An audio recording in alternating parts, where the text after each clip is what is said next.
Помните, когда совсем недавно, после распада Советского Союза, когда образовался вакуум, и когда вот это, к сожалению, мы констатируем, что даже попытка бесового племени была взять верх, разрушить наш межконфессиональный мир, вот разрушить ту нашу историю, те наши традиции, когда мы всегда отличались, что у нас тысячелетняя история, что мы самая большая наша сила в многонациональности, многоконфессиональности. И вот это самое главное, не оружие, не ракеты, а именно вот это согласие. И в тот период я помню, что вы поддержали и закон о реабилитации репрессированных народов.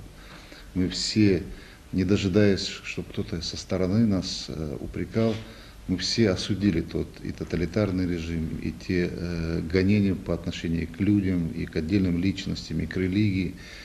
Вы поддержали тот период, когда восстанавливалась ингушская государственность. Мы вам очень благодарны.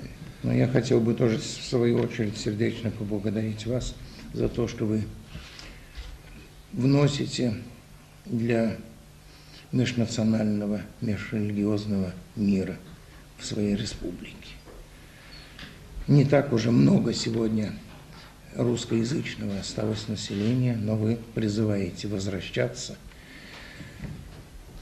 русскоязычных, чтобы поддерживал в себе и дальше межнациональный и межрелигиозный мир.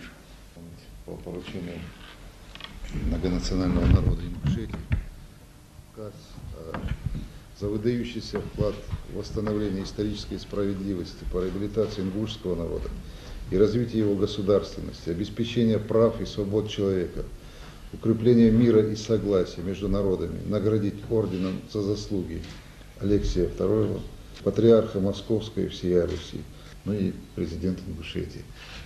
Это с огромной радостью было воспринято в Ингушетии, и я с огромной радостью хочу вот эту миссию исполнить по поручению народа. Вот сама награда. Уважаемый Марат Магомедович, я сердечно благодарю вас за ту честь, которой вы удостаиваете меня. Считаю, что во многом это и аванс, потому что не так много я сделал для ингушского народа, но в своей деятельности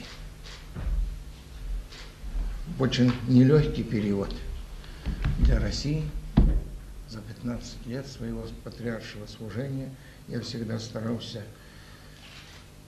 направить свои усилия на сохранение нравственного здоровья общества.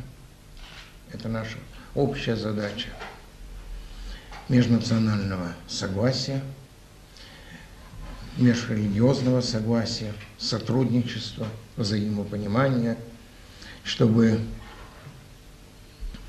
преодолеть те негативные последствия, которые иногда провоцируются извне.